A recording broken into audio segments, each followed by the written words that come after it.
the neurological symptoms that I first mentioned. So it includes some ataxia, some dysarthria, and some movements. So in layman terms, I would say that it's like a person kind of keeps on doing a certain movement, and it is done in a certain way, which is a very classic Huntington disease kind of a choreoform movement.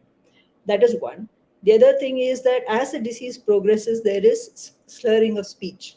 So very often people with this kind of a problem are mistaken that they have under the influence of alcohol, because they have a drunken kind of gait and their speech is not clear and they are not able to control your movement. So let's say somebody is in a bus and you may inadvertently touch somebody without meaning to, and those kind of things have caused problems for patients. They have been thrown out of a moving bus because somebody thought they were being inappropriate. So it's kind of uncontrolled motor movements, let me say. And so that influences swallowing and influences speech.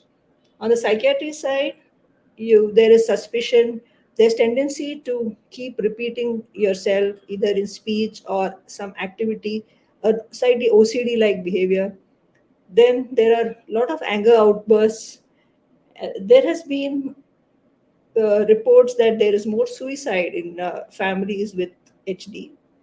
There can be, of course, depression.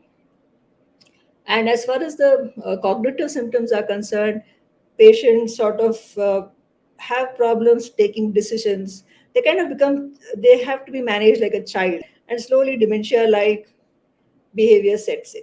Now, I've mentioned all these three, but the proportion of these three aspects and the progression varies a lot in every individual across generations and even siblings.